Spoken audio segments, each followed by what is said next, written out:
गुरु जी aunty जी। गुड़गांव में महाराज कई बार संगत के घर आ चुके थे। तो सबके मन में होता है कि हो सकता है अगर आप महाराज से प्रार्थना करें तो आपके भी घर आ जाएं। वो संगत काफी बढ़ भी गई थी। तो हमने सोचा कि इस तरह से घर में तो क्या महाराज से प्रार्थना करें, लेकिन अगर एक कम्युनिटी हॉल में हम कुछ सारी संगत मिलके उनका स्वागत कर सके तो बहुत बढ़िया रहेगा। लेकिन अब महाराज से कहे कौन। मैं आपको यकीन दिलाता हूं, आप समझ नहीं सकते हैं कि महाराज के सामने उनसे बात करना कितना कठिन काम था। उनकी प्रेजेंस में होना, उनकी तरफ देख पाना ही अपने आप में एक नियर इम्पॉसिबल काम था। और मैं इस बात को कई बार कह चुका हूं, यकीन मानिए मैं उस सारी संगत से बहुत ईर्ष्या करता था जो महाराज से सीधे सीधे बात कर पाते थे। ऐसे कौन करता है, किसकी हिम्मत होती है। मेरा गला सूखता था। मुझे याद है पहले भी मैंने शायद का जिक्र किया, जब बिटिया की बड़ी बिटिया की शादी हुई तो उसका इनविटेशन कार्ड मैं महाराज के पास लेके गया था। मेरे हाथ में कार्ड थे और मैं उनसे ये बोल नहीं पाया, गुरु जी बेटी की शादी है उसके ये कार्ड है। तो थोड़ी देर उन्होंने मुझसे पूछा कि, तो हाथ का इशारा भी किया पर मैं गुग्गू बन गया। एक शब्द नहीं निकला। फिर उन्होंने मुस्कुराए और बोले इधर रख दे। महाराज जानते इसे नहीं बोला जाएगा तो नहीं बोला जाएगा। तो मैंने क्या किया कि फिर सिंगल अंकल ने कहा महाराज से बात कर लो, आ जाते हैं। तो कैसे बात करनी है, तो काफी सारी रिहर्सल की उसकी आंटी अपने आप से। एक दो बात बोलनी थी, सवाल पूछेंगे उसका क्या जवाब दूंगा। तो मैं टिपिकल फौजी स्टाइल अपना बार बार रिहर्सल कर लो ताकि कुछ गड़बड़ नहीं हो जाए। लेकिन जब मैं सामने पहुंचा तो सूखे गले से एक ही बात कह पाया, महाराज गुड़गांव में चरण डालो। और महाराज ने मुझे वहां से भगा दिया। तो कोई बात नहीं, बाहर आए। एक बार बोला तो सही, फिर सिंह अंकल के पास गया। मैंने कहा अंकल महाराज ने तो बिल्कुल खारिज कर दिया आइडिया। तो बोले रुक जाओ, थोड़ा गैप देके फिर से बोलेंगे। गैप दिया आंटी, तीसरी बार फिर महाराज के पास पहुंचा। और ये टाइम वही होता था जब आप आज्ञा ले रहे हैं महाराज से लंगर के बाद में, तो आप जाएं और मत्था टेकते समय हाथ जोड़ के मैंने महाराज से अरदास की, महाराज गुड़गांव में चरण डालो। गुरुजी ने इस बार बहुत अच्छे से एक्सप्रेशन दिए। मुझे ये तो नहीं पक्का है कि मुझे याद है कि वो मुस्कुराए, क्योंकि मैं उनको देख नहीं रहा था, देखता भी नहीं था। पर मुझे जैसी फील आई कि महाराज इस आइडिया से खुश हैं। और फिर उन्होंने कहा दसांगे। मेरे लिए इतना बहुत था। इसके बाद मैं उनको अप्रोच नहीं कर सकता था, बिकॉज एक बार कह दिया तो कह दिया। उसके बाद मुझे सिंगला अंकल ने बताया कि गुरुजी ने उनसे बात की और पूछा कि भाई इस तरीके से गुड़गांव में चलने का एक प्रपोजल है, तो आप क्या सोचते हो। अंकल ने कहा, गुरुजी से पॉजिटिव रेस्पॉन्स दिया। और फिर गुरुजी ने कहा ठीक है, फिर कमांडर अंकल को बुलाओ। सिंगला अंकल ने मुझे फोन किया। उस दिन मेरा दिन नहीं था। उस दिन सैटरडे को मैं जाया करता था। तो मैं, आंटी और बच्चे सिटी क्लब में डिनर कर रहे थे और अंकल का फोन आया, अंकल गुरुजी बुला रहे। मेरी जान हाथ में आ गई आंटी। आप सोचिए कि पहली बार महाराज ने आपको इस तरीके से याद किया और आप डिनर कर रहे। तो मैंने बोला अंकल मैं यहां हूं, मंदिर में नहीं हूं, और मैं बस सीधा सब वाइंड अप करके सीधा आ रहा हूं। बस 20 मिनट दीजिए मुझे, मैं सेवा में हाजिर हो जाऊंगा। मैं महाराज से बात करना चाहता था। मुझे पता था कि ये गुड़गांव में महाराज के आगमन के बारे में होगा। मगर अंकल ने कहा रुको, मैं पहले गुरु महाराज से बात कर लूं, अगर वो कहेंगे तो आप आना। उन्होंने बात की। फिर मुझे फोन किया, अंकल आपको आने की जरूरत नहीं, गुरुजी ने बोला वो जनरल कपूर अंकल को बता दे। महाराज के साथ एक सबसे बढ़िया बात ये है, बात तो सारी ही बढ़िया है, क्या बात कर सकता हूं मैं। वो बहुत प्रिसीजन के साथ में अपनी बात बताते हैं। उनके डायरेक्टिव्स मिलिट्री स्टैंडर्ड की क्लैरिटी के साथ आते हैं, कोई कंफ्यूजन नहीं। कर्नल जोशी अंकल से मैं कई बार सुन चुका हूं, और बहुत ऑथेंटिक तरीके से, कि बहुत सी चीजों में जो महाराज को एक बहुत प्रिय थी वो था डिसिप्लिन। कुछ भी करें आपको डिसिप्लिन में रहना होगा।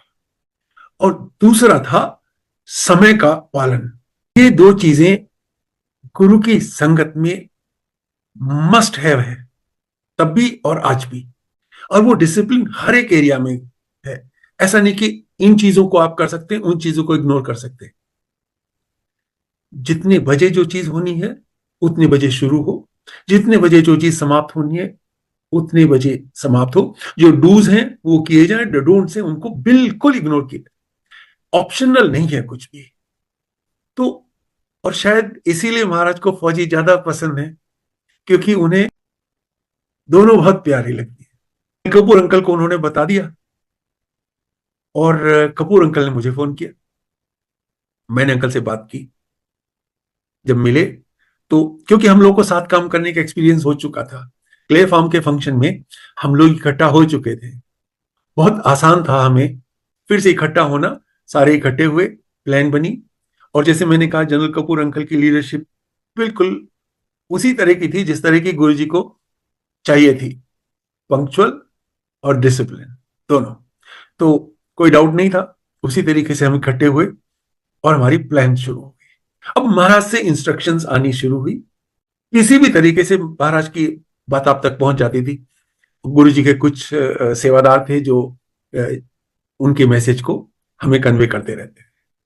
कुछ चीजें महाराज से डायरेक्ट भी मिल जाती, लेकिन उसमें कोई डाउट नहीं था कि हमें क्या करना था। 28 जनवरी 2006 तारीख तय हो चुकी, और हमारी उम्मीद से बड़ी बात थी। महाराज एक पब्लिक फंक्शन करने वाले थे। वो गुड़गांव में चरण डालो की एक्सपेक्टेशन थी। महाराज अपनी जलवे टावर्स के कम्युनिटी हॉल में आ जाएंगे, थोड़ी संगत इकट्ठी हो जाएगी और हम लोग महाराज का स्वागत करेंगे और खुशी खुशी उनके साथ समय बिताएंगे, चरणों में बैठेंगे, ब्लेसिंग लेंगे। लेकिन जो होने वाला था वो हमारी उम्मीद से बहुत बड़ा। महाराज एक पब्लिक फंक्शन में आने वाले थे, संगत को बुलाया जाने वाला था और खूब संगत इकट्ठी होने वाली थी। आप समझ सकते हैं कि न केवल मैं, बल्कि हमारे सारे साथी, गुड़गांव की वो सब संगत जिनको इस बात का पता चला, हम सातवें आसमान पे थे। हम लोगों ने जगह देखनी शुरू की, खूब जगह गए इधर उधर। महाराज के एक बहुत पुराने सेवादार हैं, एल एम मेहता अंकल। वो उनको जनरल कपूर अंकल ने रिक्वेस्ट की और उन लोगों ने देख के लाइब्रेरी पार्क जो सेक्टर 29 में हुडा जिम खाना क्लब के बराबर में है, वो फाइनल कर लिया। महाराज ने अप्रूव कर दिया और 11 बजे का टाइम सेट हो गया। अब महाराज ने कहा कि इसके लिए इनविटेशन छपने चाहिए। तो उस जमाने में पता नहीं क्यों, मेरे ख्याल से या तो ये कि महाराज के उपस्थित के सामने होने की वजह से हमें उससे ज्यादा चकाचौंध दिख नहीं सकती थी ना। ऐसा लगता था हमें कुछ बहुत चटकीला भटकीला काम करना चाहिए। जिस तरीके से आज हम इनवाइट छापते हैं उस तरीके का कुछ नहीं हुआ। महाराज ने कहा इनविटेशन छपेंगे, तो मैं अपने ऑफिस गया, एक पीला कागज का रिम लिया और अपने कंप्यूटर पे ही प्रिंट ले लिए, महाराज को दिखाए, उन्होंने अप्रूव कर दिया, तो इनविटेशन हो गए। और जैसे जैसे महाराज ने कहा कि वो छपने चाहिए, बटने चाहिए, अंकल वो बटे। मैं आपको बताता हूं, जैसे इंस्ट्रक्शंस आती है ना, एक इंस्ट्रक्शन ये भी थी कि ये केवल गुड़गांव की संगत के लिए है। यानी गुड़गांव के बाहर की कोई संगत तभी आएगी जब महाराज खुद एक्सप्रेसली इनवाइट करेंगे। और फिर हमारे पास इंस्ट्रक्शन आई कहां कहां जाओ। ऐसी ऐसी जगह गए, ऐसे ऐसे लोगों से मिले जिनको हमने संगत के रूप में कभी नहीं देखा था। हम जब उनको बताते थे कि हमारे गुरु महाराज आ रहे हैं, उनका फंक्शन है, तो वो हमारी तरफ ऐसे देखते थे कि पता नहीं हम लोग कौन है, कहां से आए हैं और हम क्यों उन्हें इनवाइट कर रहे हैं। जब हमसे पूछते ना कौन गुरु जी, उनका क्या नाम है, तो बोलते हमारे गुरु जी का नाम गुरु जी है। तो हिस्ट्री से ऐसे थोड़ा ही होता है। लेकिन ठीक है, हम अपना काम कर रहे थे। फिर हम लोगों ने क्या किया कि जो सोसाइटीज होती है ना जल इसमें गुड़गांव में, उनके प्रेसिडेंट्स की एक एसोसिएशन होती है। तो हम अपने सोसाइटी के प्रेसिडेंट को पकड़ा, उनके साथ साथ हम उन सबसे मिलने गए, यहाँ वहां जहां भी जा सकते थे। लेकिन रेस्पॉन्स ऐसा था कि उनमें से कोई आने वाला नहीं है। हमें ऐसा लगा, और तो अंदर से एक डर लग रहा था कार्ड तो बट गए, जहां महाराज ने बोला वहां हम चले भी गए। सबने अपनी तरफ से खूब महाराज के लिए इनविटेशन भी बांटे, लेकिन पता नहीं। और वैसे भी जितनी संगत थी उतनी तो मुझे पता ही थी, अंतर के घरों में सत्संग कराने की सेवा थी, तो मैं वो किया करता था। उन सबको तो पता ही था। अब रही इस बात पे कि ये जो कमांडर अंकल वाली बात, अंकल ये कार्ड एक बार फिर छपे महाशिवरात्रि के लिए। एक जगह महाराज ने जब मुझे कहा था कि तेनू जॉब दी लोड नहीं, तू मेरे को आ जा। महाराज सेवा देते हैं उस केवल इसलिए नहीं कि आप खुश हो जाए, आपको सेवा दे दी। उन्हें पता है ये मुझे क्यों करना है, हम सबसे क्या क्या कब कब कैसे कैसे कराना है, ये हमारी चॉइस नहीं है। हमें तो खाली उपस्थित हो जाना है। मैं जो बोल रहा हूं महाराज बुलवा रहे हैं। हम में से कुछ भी इंडिपेंडेंटली अपनी सोच से ये नहीं कर रहे, और वो सब जो सुन रहे हैं महाराज सुनवा रहे हैं। एक आउट ऑफ कॉन्टेक्स्ट एक बात याद आई तो मैं आपसे कहना चाहूंगा अंकल, छोटे मुंह से बड़ी बात है, मैं ये मान के चल रहा हूं कि महाराज चाहते हैं मैं इस बात को कहूं। आपको अगर याद हो, गीता अर्जुन और कृष्ण भगवान के बीच का डायलॉग है, उसमें उन्होंने खूब सारी बातें समझाई जिन पे हम कभी बाद में दोबारा आएंगे अगर मौका लगा तो। लेकिन फाइनली उन्होंने एक बात बताई थी जब अर्जुन को, कि अर्जुन ये सामने जो लोग खड़े हैं ये भी मैं ही हूं, और पांडवों की तरफ जितने हैं ये भी सब मैं ही हूं। हर एक वो जो मरेगा, हर एक वो जो मारेगा, हर जो वो जीतेगा, हर जो हारेगा, वो सब मैं ही हूं। मुझसे बाहर कुछ नहीं है। हर एक सेवादार गुरु है, हर एक सुनने वाला गुरु है, हर एक सुनाने वाला गुरु है, हर एक इग्नोर करने वाला गुरु है, गुस्सा होने वाला भी गुरु है संगत में। परा से परे कुछ नहीं है। तो इस सेंस में एक पॉइंट के आगे वो अहंकार नहीं आता, क्योंकि आपको पता भी इस बीच में हो ही नहीं। सुनने वाला और सुनाने वाला, लिखने वाला और पढ़ने वाला, सब महाराज ही हैं। तो इस बीच में एक पॉइंट से आगे आप बहुत एक्साइटेड नहीं हो सकते, बिकॉज आपको अपनी औकात भी पता है और आपको अपना रोल भी पता है, यू नो योर प्लेस। ये समझ भी महाराज ने दी कि बेटा तुम वही हो जो किसी लायक नहीं है, ये मैं हूं जिसकी वजह से आप वो हो जो हो। तो जब गुरु महाराज ही हैं तो हम बीच में कहां से आ गए। जब महाराज ने मुझे कहा तो मेरे कॉल आ जा, और मैं पैसों के चक्रों में घूम गया, मुझे जॉब चाहिए थी, तो महाराज ने कहा चल कमा ले पैसे। और वो बात घूम के फिर यहाँ आई 2006 में। ये 2005 की बात है, और कुछ ही महीनों के बाद में 2006 में ये टाइमिंग बताऊं तो अक्टूबर 2005 में वो जॉब ली थी। और थोड़े दिनों के बाद में ही जब ये कार्ड छपने लगे 28 जनवरी के लिए, तो बहुत ज्यादा टाइम बीच में बीता नहीं था। तो आप समझिए महाराज ने बुला के कहा नहीं, वो तो काम मुझे देना ही है, बिकॉज मेरी फ्यूचर का महाराज को ज्यादा पता था, मुझे नहीं पता था।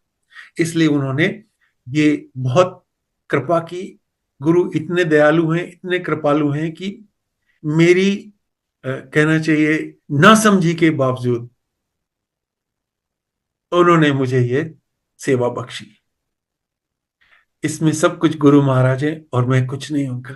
लेकिन उन्होंने बोला कि अब संगत के बीच में ही थे, चारों तरफ सब बैठे थे, तो बहुत एम्बेरसिंग भी लगा कि महाराज ने इस तरह की बात कह दी। लेकिन खुशी भी हुई, महाराज का अनबिलीवेबल प्यार अपनी संगत के लिए महसूस भी किया। महाराज ने बोला तेनू जॉब की लोड नहीं है। मैंने कुछ बोला नहीं, मैं चुप खड़ा रहा वहां पे। लेकिन महाराज समझ गए कि इसको जॉब चाहिए। ये इसने, बिकॉज मुझे उसी समय वहां से हट जाना चाहिए था, मथा टेक के वहां से हट जाना चाहिए था। मैं हटा नहीं, मैं खड़ा रहा वहां पे। और फिर सिंगला अंकल ने गुरु महाराज से कुछ बोला कि अंकल को पैसे चाहिए और कुछ उस तरह की बात। तो महाराज ने कहा ठीक है फिर कमा ले पैसे, और फिर वो जॉब मिल गई। तो देखिए, मैं समझ की बहुत कमी थी, आज भी है। लेकिन जैसे कहते ना कि ठोकर भी गुरु होती है, क्योंकि वो भी सिखाती है। और ये ठोकर लगना जरूरी था। बहुत सारी चीज तकलीफ सहने के बाद समझ में आती है। और जब मैं उस दिन से गुजरा, तब बहुत कुछ समझ में आया। और शायद मेरे लिए वो जरूरी था। मुझे अगर आज महाराज इस बात को कहते, मैं, मेरा दिल जानता है, मैं एक ब्लिंक ऑफ आई में हाँ कह के चरण पकड़ लेता। लेकिन समय, गुरु तो दयालु हैं, हमारी ना समझी की हमें सजा नहीं देते आंटी। ये यादें एक फिल्म की तरह से आंखों के सामने से निकल रही है। माना कि महाराज फौज के जनरल की तरह से चीजों को कंट्रोल करते थे और कमांड करते थे और डेलीगेट भी करते थे।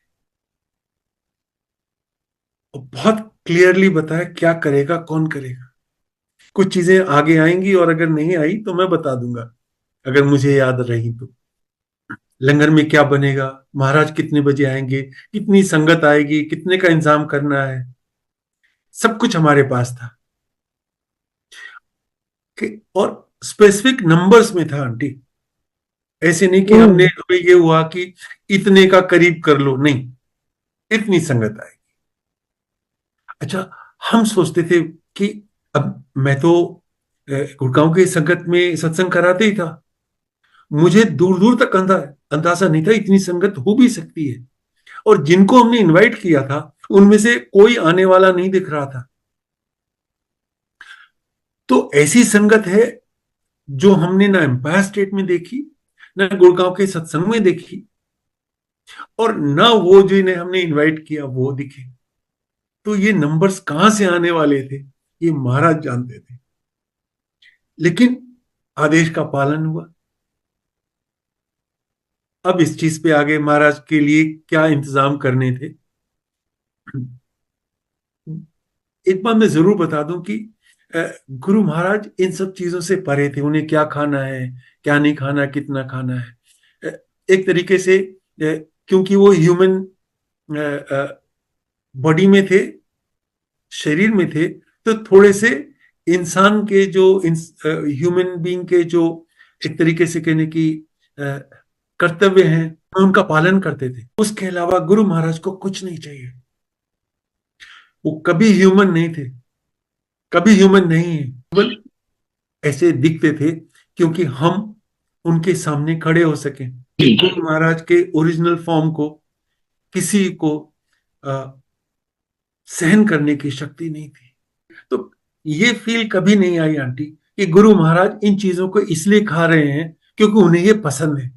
तो फिर भी किसी भी बहाने से ही महाराज के लिए कुछ भी करना अपने आप में एक एक लाइफ का बेहद बेशकीमती मोमेंट होता। और ये करने को मिला तो ये कुछ भी हो जाए अपने जिंदगी से जा नहीं सकता है। ये वो समय है जो टाइम में फ्रोजन है। ये समय चलता नहीं। गुरु महाराज के साथ बिताया हुआ पूरा का पूरा समय रुका हुआ है, वो चलने वाला समय नहीं है। फ्रोजन इन टाइम जैसे कहते हैं ना, ईश्वर के सामने खड़े हुए थे, आपने उनको देखा, आपने उनसे बात की, आपने उनसे आज्ञा पाई, आपने उनका गुस्सा देखा, आपने उनका प्यार देखा, आपने उनकी कृपा महसूस की। तो जब ये आदेश आया कि गुरु महाराज के लिए आपने क्या इंतजाम करने हैं, उनमें एक ये भी था कि गुरु महाराज को क्या पेश किया जाएगा खाने के लिए और पीने के लिए। तो मैं ये कह रहा था कि मैंने तो खाली ये कहा था महाराज गुड़गांव में चरण डालो। तो बहुत छोटी सोच थी, महाराज आ जाएंगे, हम लोग कुछ कर देंगे जैसे हम करते हैं, और बस सत्संग हो जाएगा। लेकिन महाराज हम हमारी तरह नहीं, उनकी प्लान हमारी सोच से कहीं आगे है। और उन्होंने शायद हमें गुड़गांव को वो ब्लेस किया जो गुड़गांव की संगत को कभी समझ नहीं आया, बियॉन्ड एवरीथिंग। तो जब मैंने कहा गुरुजी गुड़गांव में चरण डालो, तो महाराज वापस आके बताते हैं कि मैं गुड़गांव में आऊंगा और एक सार्वजनिक समारोह होगा, उसमें इस तरह से सारी संगत बुलाई जाएगी। वाह, मैं उसमें कहीं नहीं था आंटी। इंस्ट्रक्शन आई ये चाहिए, बाजार से ले लिया, खाने की सारी चीजों का इंतजाम हो गया। मौसमी भी खरीद ली गई। अब उनका जूस निकलना था, 5 मिनट की बात थी, एक जूसर ले लेंगे और निकाल देंगे। जूसर नहीं मिली, तो सोचा कि चलो कोई बात नहीं, बड़ी बड़ी दुकानें जिनपे ऐसी आइटम जो रोजमर्रा में हम सबके पास होती ही, तो सोचा वो जो मैकेनिकल होता है ना, इसमें मौसमी को काट के रगड़ लेते हैं, जी। उसे निकाल लेंगे, वो ले लेते। वो भी नहीं मिला। जिनको हम जानते थे संगत को, उनसे पूछा तुम्हारे यहाँ जूसर है, बोले नहीं है, जूसर गायब हो गया। खूब ढूंढा, नहीं, तो फाइनली शाम को हुआ कि चलो देखते हैं क्या करेंगे। शाम को शिवशंकर का फोन आया, कमांडर जूसर, देखिए जूस महाराज का हाथ से निकाला जाएगा, जूसर से नहीं निकाला जाएगा। ऐसे थैंक यू सर, जल्दी बता दिया, जस्ट इन टाइम। तो महाराज का काम, इस पे मैं फिर से आता हूं, गुरु महाराज को अपना काम जैसे चाहिए वैसे वो करा लेंगे। आप उनकी इच्छा से बाहर नहीं जा सकते। ये छोटी सी बात है, लेकिन जैसे मैंने कहा कि गुरु की षष्ठी का एक एक दिन का गुरु महाराज के आदेश से बाहर नहीं हो सकता। अगर महाराज को हाथ से निकलना जो चाहिए, तो मशीनें नहीं हो सकती हैं, और होंगी तो काम नहीं करेंगी, और काम करेंगी तो बिजली गायब हो जाएगी। लेकिन वो होगा वैसे ही जैसे महाराज को चाहिए। तो हम लोग, जैसे मैंने कहा, ये just like tools in his hand. And और ये भी सौभाग्य की बात है आंटी कि हम महाराज के हाथों की कठपुतली तो हैं। ये बहुत सौभाग्य की बात है। मैंने कहा ना, स्क्रू ड्राइवर कोई चॉइस नहीं कि वो पेज को कसेगा या खोलेगा या लूज करेगा या कितना कसेगा या कितना छोड़ देगा। वो तो बस स्क्रू ड्राइवर है। कंट्रोल महाराज के पास रहता हमेशा। हम सबका कंट्रोल भी उनके पास है, और ये बहुत अच्छी बात है। हमारा कंट्रोल हमारे पास नहीं है, हम इस फॉर्चुनेट हैं। जैसे हमारे पास कई बार वो मैसेज व्हाट्सएप पे आ जाते हैं कि धनबाग हमारे महाराज, जो हम आपके सहारे। तो हमारे लिए ये खुशकिस्मती है कि हम अपने भरोसे नहीं है, हम महाराज के भरोसे हैं। तो आंटी ने जूस निकालना शुरू किया, लेकिन थोड़ी देर में वो निकाल, बहुत सारी मौसमी तो ऐसी होती है, उनमें से बहुत जूस निकलता नहीं। अब वो निकालती जा रही है, और जब दर्द होने लगे तो वो कह रही है, महाराज बहुत मेहनत लग रही है, आप प्लीज पूरा पी लेना। तो उसने कई बार इस बात को बोला, मैं हंसा भी, मैंने क्या बोल रही है। तो मगर उसके बाद दूसरी इंस्ट्रक्शन थी कि चिल्ड होना चाहिए, जी। वो फ्रीजर में होना था। और हम लोगों ने उसके लिए एक स्पेशल डबल वॉल का स्टील का एक फ्लास्क लिया, और उसके अंदर उसको ठंडा करके रखा, और उस फ्लास्क भी फ्रीजर में रख दिया, ताकि अगले दिन जब ओ। उसको लेके वो फ्लास्क महाराज के वहीं पे जाके रख दिया गया। और जिन्होंने भी सर्व किया, उन्होंने उनको उसी में से निकाल के दिया। आंटी वो फ्लास्क आज भी है, और हम उसको उसी तरह से देखते हैं कि जो भी चीज महाराज से जुड़ी हुई है किसी भी तरीके से, वो हमारे लिए एक तरीके से महाराज की याद दिलाती है, वो महाराज की चीज है। तो बहुत बार जब हमारे सत्संग होते हैं, तो जब सेवादारी इकट्ठे होते हैं, तो हम लोग चाय प्रसाद जब बनाते हैं तो उसी फ्लास्क से सर्व कर देते हैं। यादें हैं, इतनी खूबसूरत यादें हैं। गुरुजी से हमको आरती कैसे करनी है इस बात की पूरी इंस्ट्रक्शन मिली। मजे की बात यह कि कौन आरती करेगा वो अलग है, लेकिन कहां से आरती की थाली आएगी और उसको तैयार कौन करेगा, इतनी डिटेल में भी इंस्ट्रक्शंस थी हमारे पास। तो मदान आंटी के घर से महाराज की आरती की थाली आई, लेकिन कमांडर आंटी ने तैयार की, लेकिन कौन आरती करेगा ये इंस्ट्रक्शंस नहीं आई। अब इतनी सारी संगत, खूब सारे सेवादार, हम तो कौन डिसाइड करेगा कि आरती कौन करेगा। क्ले फॉर्म में तो जनरल कपूर अंकल ने कर ली थी ये बात डिसाइड कि कौन करेगा कौन नहीं करेगा, लेकिन जनरल कपूर अंकल तो हॉस्पिटलाइज हो गए उस टाइम में। तो अब ये मेरी रेस्पॉन्सिबिलिटी थी और मुझ में इतनी औकात नहीं थी कि मैं संगत से कह सकूं कि आप कर लो और आप रहने दो। मैं ये डिसाइड नहीं कर पाया मेरी भी आंटी करेगी कि नहीं। तो मैंने क्या किया, जो मैं हमेशा करता हूं, लॉटरी निकाल लेते हैं और जिसका नाम आ जाए वो कर लेंगे। अभी जैसे मैंने कहा, commander aunty was almost ready for Aarti in clear form, last minute पे उसका नाम कट गया। तो मुझे बोली तो मैंने बोला मैं क्या कर सकता हूं भाई। इस बार जब उस पर्चियां निकली तो जिन जिन के नाम आए उनके आए, लेकिन अपनी वाली का नहीं आया। तो उसने मेरी तरफ देखा, तो मैंने कहा देख, कमांडर अंकल की हैसियत से मैं आपको आरती करने के लिए कोई प्रायोरिटी नहीं दे सकता, सॉरी, ये नहीं होने वाला है। मदान आंटी का भी नाम नहीं आया, जिन्होंने आरती की थाली जिनके यहां से आई और जिन्होंने तैयार की, दोनों के पर्ची में नाम गायब। तो I am sure she was disappointed. मुझे बाद में मदान आंटी ने बताया कि जब वो गुरु महाराज के पास गए, फंक्शन तो भी थोड़ा टाइम था उसमें, लेकिन लॉटरी में नाम नहीं आया, इसकी खबर किसको थी, गुरु महाराज को। तो आई बिलीव आंटी ने मुझे बताया कि जब वो गुरु जी के पास गई तो गुरु जी ने सबसे पहले उनसे ये पूछा, बताया, सो आंटी लॉटरी में नाम नहीं आया तेरा। ये देखिए, छोटी सी बातें लगेंगी, ये लाइट ह्यूमरस बातें लगेंगी, लेकिन इसके पीछे की जो इसेंस है वो मिस नहीं हो सकती है। ही न्यू। तो मैं ये मान के चल रहा हूं कि लॉटरी में किसका नाम आया और किसका नहीं आया ये गुरु महाराज ने डिसाइड किया। हमने तो एक छोटी सी बच्ची से बोल दिया था कि भाई निकाल दे, उनके भी नाम आ गए जो प्रेजेंट नहीं थे और उनका नाम किसी ने लिख के डाल दिया था, लेकिन अपनी वाली का नहीं आया।